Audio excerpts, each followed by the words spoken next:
All right, this is a second video in getting started on the potter's wheel. Today I'm going to teach you how to center this clay, okay? First video you watched how to set up your wheel, tools you need, things like that. Okay, now this clay is attached to the bed. Now we're going to center it. So starting off, just so you know, your pedal has a speed like a car. So if you push all the way down on your pedal, wheel goes full speed, okay? If you push just down a little bit, wheel goes kind of slow, okay? So this is about the slowest you can get your wheel to go. You push down with your heel, it stops the wheel. For centering, this first part that you're gonna do, you want the wheel to go full speed, okay? So I've got my pedal all the way down, pedal to the metal, okay? We want to add a little bit of water, so I use my sponge, add a little water. Now the first step to throwing and being successful on the wheel is to get this clay right here to spin perfectly in the middle of the wheel, okay? The reason why this is a big task is because it's kind of hard to move clay around. And there's a kind of a process that you're gonna go through called coning and flattening that I'm gonna show you how to do to help get the clay to spin in the middle. Now, if the clay is not spinning in the middle, everything on the potter's wheel is done in a circle. So the reason why it's really important to get the clay spinning in the wheel, because if it's not, and you open it up to make a bowl or a cup or whatever, I'm just gonna kind of open this up here so you can see. What happens is, you can see, and I'll take this off so you can see it a little more clearly. You can see that you got this big chunk of clay on the side over here, and this side's really close to the edge. So the whole bowl, even though I stuck my finger down in the quote middle, since the clay is not centered, it is off-centered whole in the middle. Now you can imagine how this could be really problematic because you have a lot of clay over here, a little clay over here, so it's not gonna make a very uneven bowl. So the first step is to get all the clay spinning perfectly in the middle, okay? And I'm gonna start off full speed, okay? I'm gonna show you this as a right-handed thrower. If you're left-handed, you're gonna do the opposite.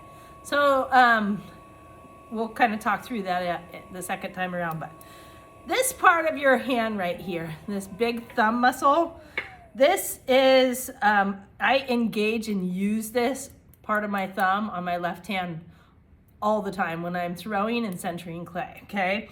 So the first thing I want you to do is I want you to get your hands wet, okay? I want you to kind of lean in, take your left hand, get your elbow tucked into your body, okay? So you can see how I'm kind of leaning against the clay.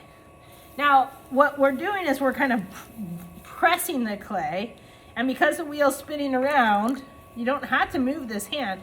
You can just press on the clay, and then the clay kind of conforms to your hand.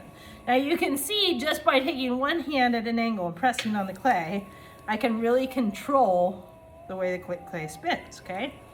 Now I can use this part of my thumb, this curved part, to roll over the top. Okay, so just try that with just your non-dominant hand, your left hand, okay?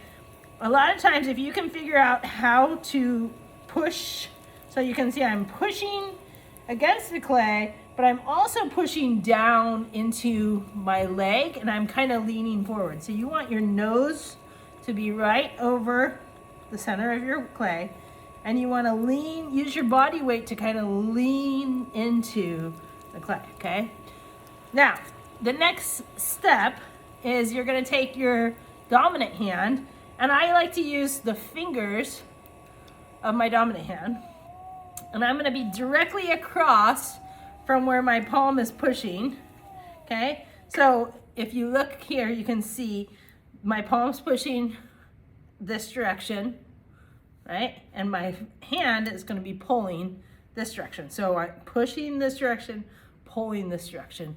And the combination of pushing and pulling is going to squeeze the clay.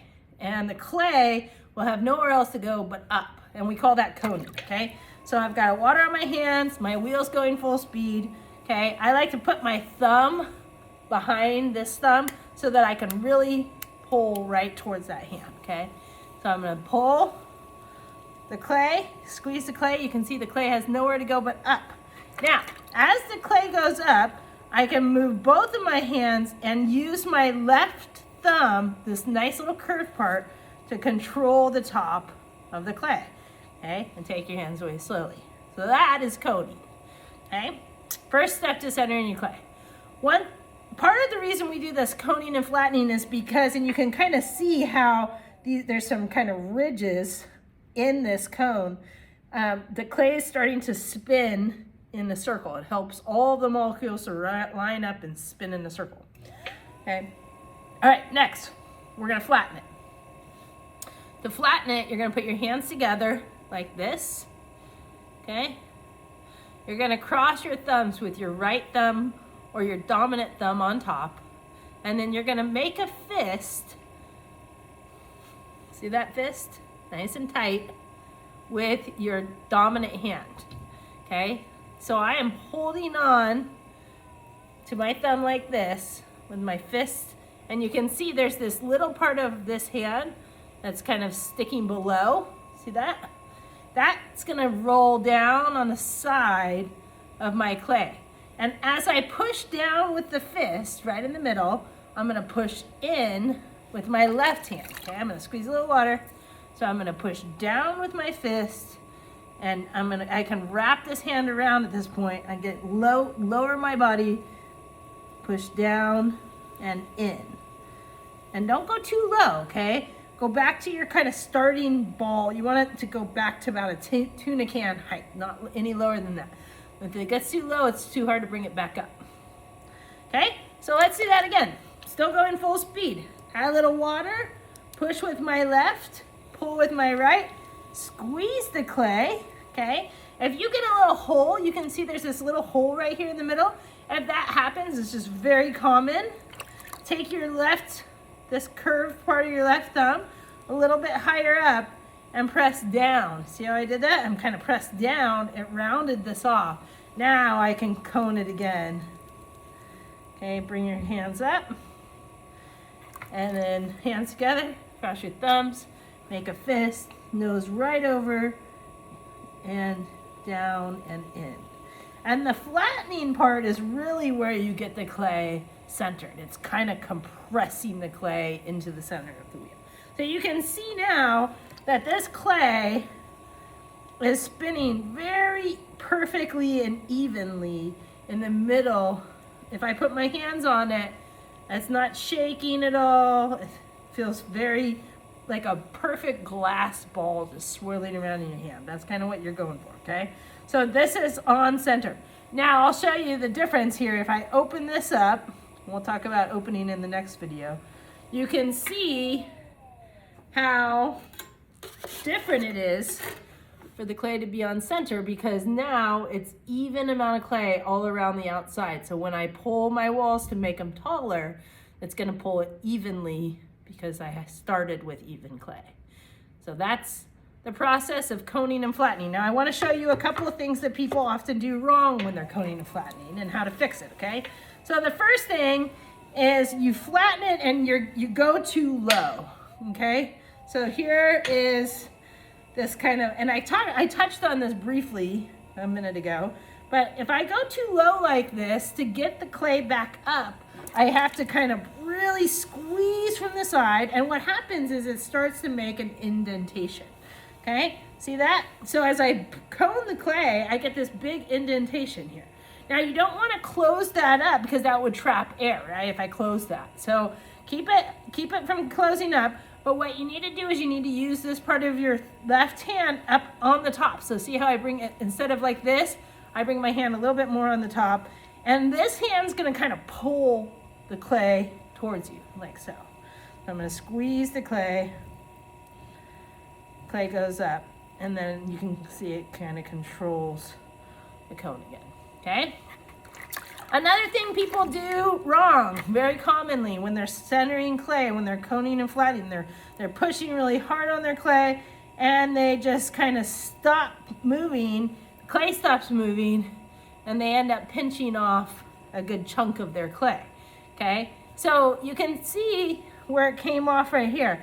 If this happens, no big deal. Just stop your wheel, okay? Line it right back up in the middle of the blob right there and kind of wiggle it down, okay? Then go ahead and spin your wheel full speed again and cross your thumbs over the top and squeeze that clay back down into the middle, okay? If you get a little bit of clay off from that kind of thing like this, just throw it off to the side. It should be fine, okay? All right, so another big thing that people do when they're learning how to center clay is, besides those two, is they take their hands away too fast. So if you're coating and flattening, bring your hands up, you're pushing really hard. If you take your hands away fast, the clay goes off center. So you can see this is my clay all over the place, right? Now, what do you do with your clay like that? There's two ways to fix this. So the first way, I call this the easy way. Just stop your wheel, bring your clay back to the middle. Okay, start again, okay? So again, when you're squeezing really hard with your clay, when you stop, you want to slowly take the pressure away and take your hands away, okay? If you're pushing really hard and you take your hands away fast, the clay is gonna go off center, okay? You can catch your clay, bring it back to the center, and then slowly take the pressure away, you can bring it back, okay? Same goes with flattening. If you take your hands away fast, clay is gonna go off center. If you're pushing in and down, you take your hands away slowly, the clay will stay on center, okay? So try those out, that's centering your clay.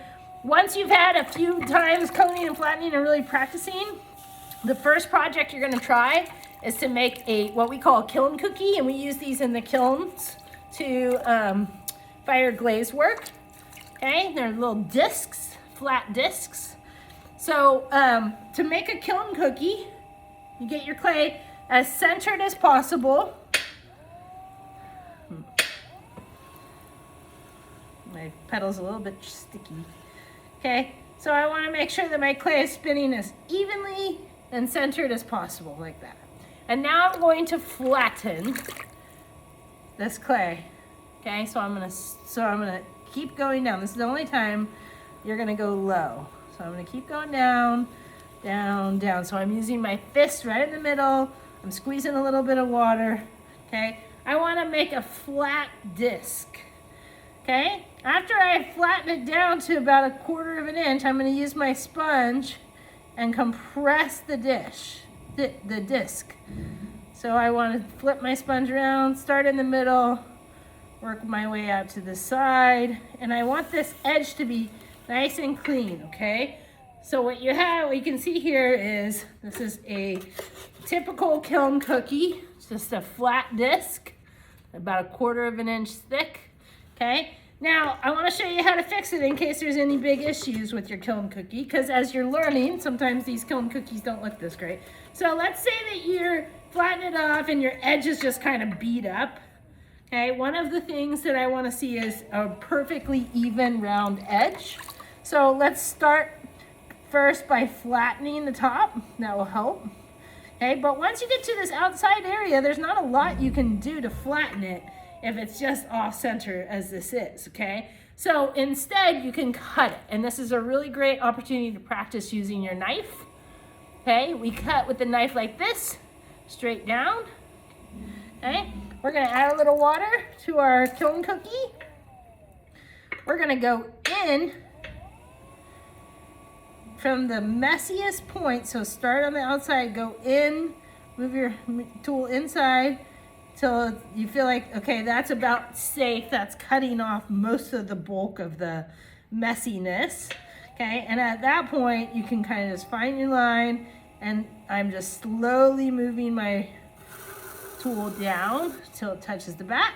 Then what I love about the sharks, you can flip it right around and undercut this little edge, and you can slice this extra clay off. Now that obviously makes your kiln cookie smaller. You're not using all of your clay, but it will make your edge nice and even.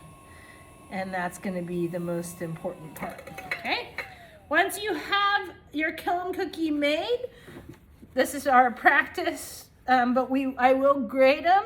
So you want to write down your initials and your period number. So here's EC1, period 1. And then you want to undercut. Now, another really important thing that you're going to be doing with all your projects on the wheel is undercutting. So you're going to have a wire tool. You should have a wire tool around your wheels. You're going to pull the wire nice and tight so you can use your thumbs, push the wire into the bat, and hold it down while you slide the wire back underneath of your piece, okay? Then you can grab off of that. There's some clay goo. You can throw it back in your water bin.